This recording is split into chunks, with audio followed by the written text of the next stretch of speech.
En este lugar donde estoy parado existía mi casa.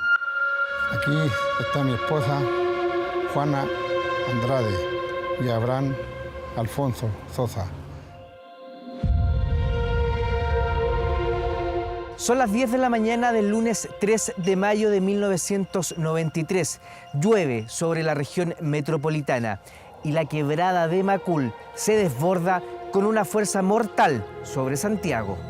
Toda la zona sur de la capital se volvieron intransitables. Me acuerdo que me llaman por radio que estaba saliendo el canal San Carlos. A mí me tocó ese día de turno en la Dirección Meteorológica de Chile. Yo estaba de turno el día lunes 3.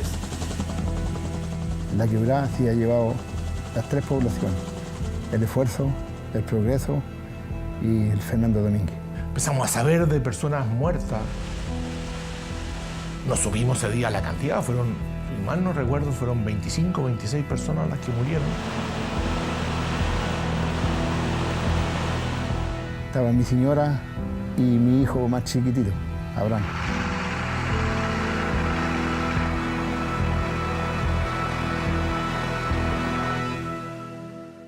Cayó una llovizna, una lluvia relativamente poca en la mañana. Se intensificó a eso de las 9 de la mañana, 9, 10. Y lo que me acuerdo que me llaman por radio que estaba saliendo el canal San Carlos. Y fue una avalancha de lodo que bajó por la quebrada y arrastró todo lo que encontró en camino. Esta imagen, por ejemplo, corresponde a la calle Macul. Es elocuente. La primera ola, porque fueron 2 olas, fue pasada a las 10 de la mañana con 30 minutos. Tenía 1 metro de altura y se desplazaba a 15 kilómetros por hora. Y después vino el peor, que fue 10 minutos después, en que la velocidad de desplazamiento de todo este aluvión, de toda esa materia que traía árboles, roca, en fin, llegó a unos 30 kilómetros como velocidad y una altura hasta de 5 o 6 metros.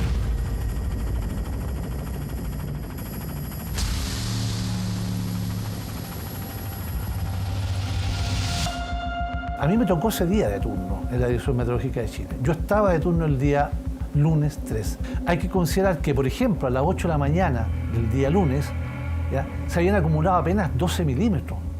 Y el resto de la jornada un par de milímetros más. O sea, en resumen, no pasamos más allá de los 14, 15 milímetros durante el día.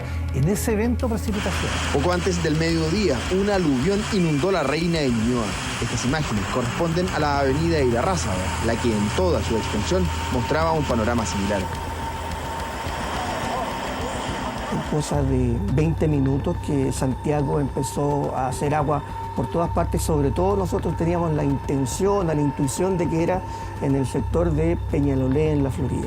Y en el sector de La Higuera, por donde se entraba hacia la población para adentro, ahí uno entendió lo que estaba pasando realmente. La calle estaba completamente tapada.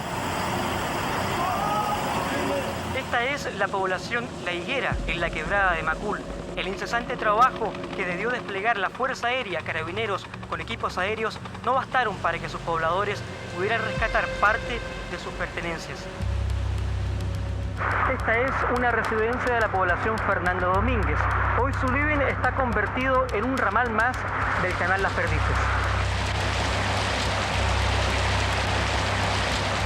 Uno veía imágenes de barro y la gente te decía, pero es que ahí estaba mi casa. Y era como raro, pero se veía el barro. Pero es que ahí estaba mi casa. ¿Estás seguro? Uno le decía. Todo esto era un aluvión, era una cosa espantosa. Yo te digo, pasaron autos más a velocidad increíble por aquí.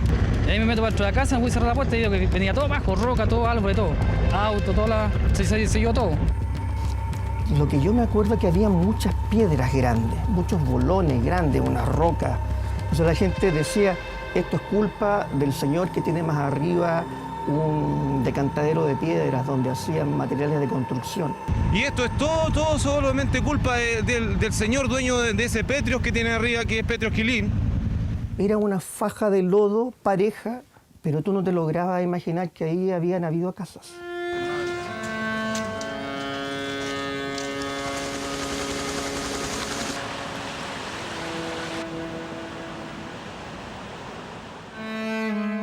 Llega un vecino mío a avisarme que la quebrada se había llevado las 3 poblaciones, El Esfuerzo, El Progreso y el Fernando Domínguez. ¿Y usted fue a buscar su casa? Yo salí en busca de mi casa, agarré por departamental hacia abajo. Y llegué más o menos en este mismo frente y no había nada, no había casa, no había nada. Un verdadero desierto, pura roca y lodo. ¿Y quién estaba dentro de su casa? Estaba mi señora y mi hijo más chiquitito, Abraham.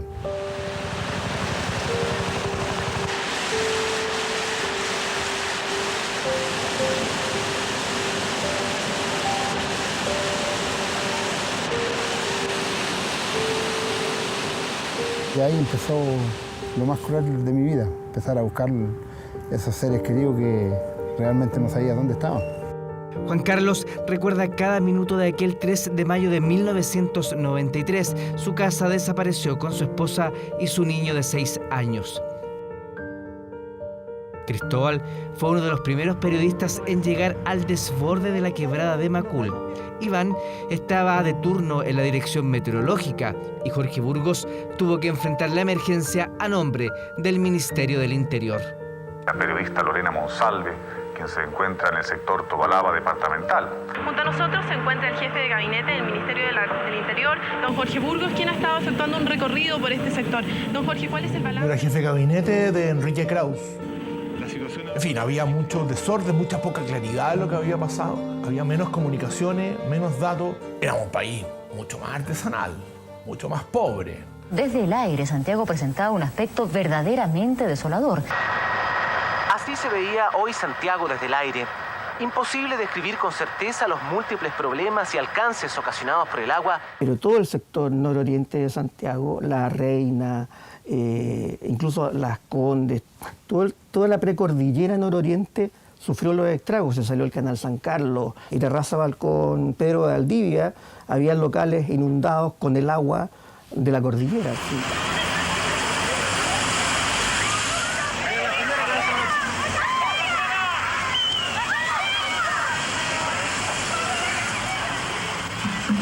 ¿Hasta dónde llegó el agua? Llegó hasta adentro, hasta el final de los ascensores. Yo cuando era chica vi Ñuñoa inundada con barro, pero ahora nunca había visto esta calle así. Uno de los sectores más afectados fue la esquina de Macul con Irarrázaval. Los atropellamientos de tráfico eran impresionantes. Yo creo que fue el primer hecho de esa magnitud de la naturaleza que vivió la democracia. Vengo a buscar a mis hijos al colegio. Sí. Si ustedes miran para allá, es un lago esto. Y yo ya tengo el agua en el living y no sé, pues. No había tanta cultura meteorológica en aquella época.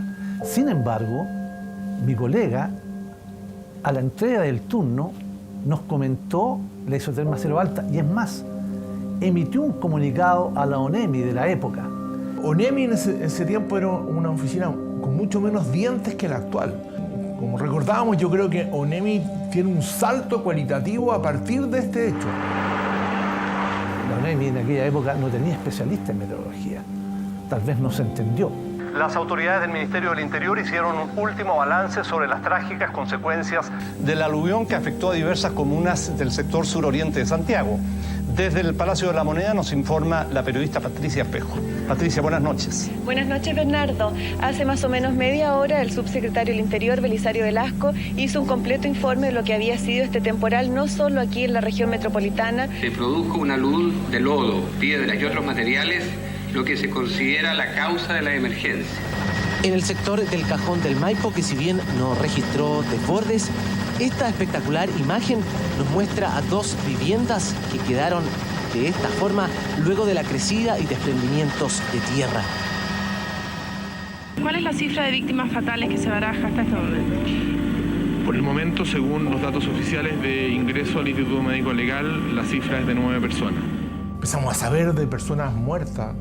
No supimos ese día la cantidad, si mal no recuerdo, fueron 25 o 26 personas las que murieron.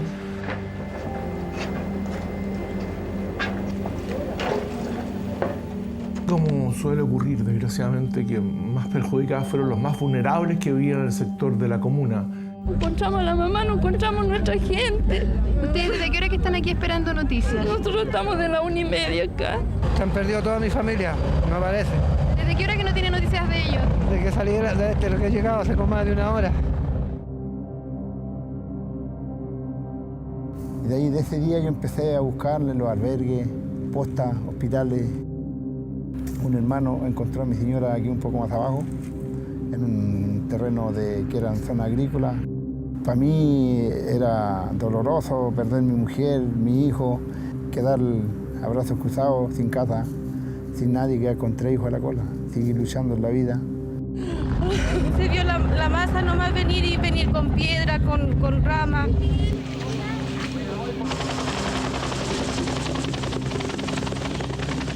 Porque vecinos que compartimos Pascua, Año Nuevo, desaparecidos, no sabíamos dónde estaban. Es que las casas no quedó nada.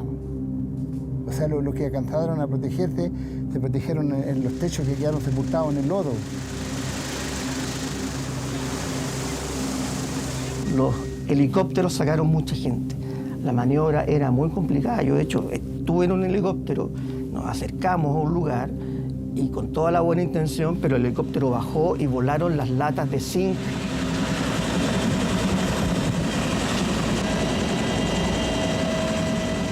Sacar a la gente fue muy complicado, pero ahí estuvieron impecables los pilotos, los carabineros. Recuerdo que andaban sin pantalones los carabineros, porque la única manera de que no te pesara el barro.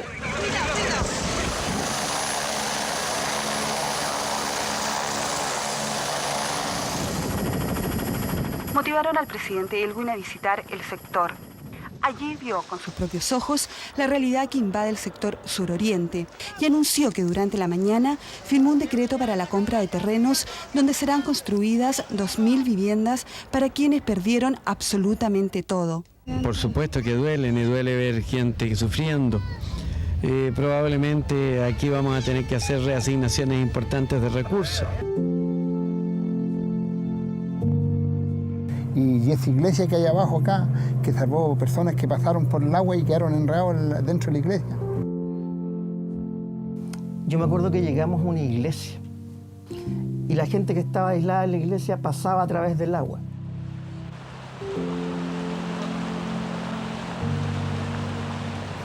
Y después, mirando las imágenes, era la única construcción que había quedado en pie. ¿Hay gente desaparecida? Todavía no sabemos bien, porque son como 6 o 7 personas que no las encontramos en ninguna parte en las postas.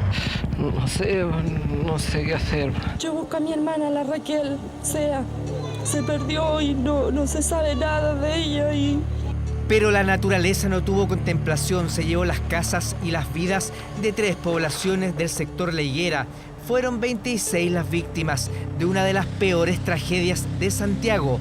A don Juan, como a muchos de sus vecinos, les quitó prácticamente todo. Mire, con el hecho de estar aquí yo,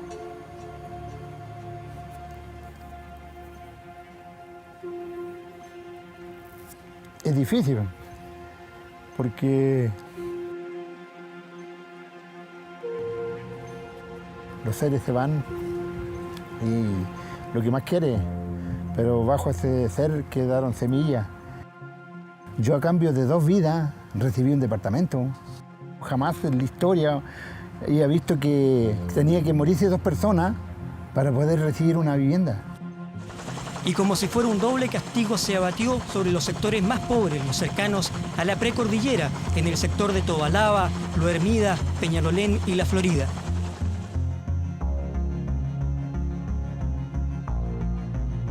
Ustedes inmediatamente, ya terminando el gobierno, se dieron a la labor, eso sí, de crear estas piscinas decantadoras. Sí, esa fue una de las lecciones, ¿no? La decisión muy rápida fue construir esas piscinas.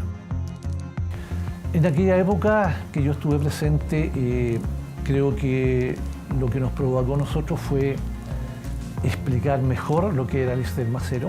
Yo creo que la falla principal fue que la ONEMI en aquella época no tenía personal adecuado para poder interpretar lo que los meteorólogos decíamos. Y gente construyó también condominio de alta gama aquí cerca. Arriba en Las Perdices, café en Macularto también, ahí tiene usted medias casas que hay. Y la naturaleza, cuando quiere dar señales de su omnipotencia y omnipresencia, te las da.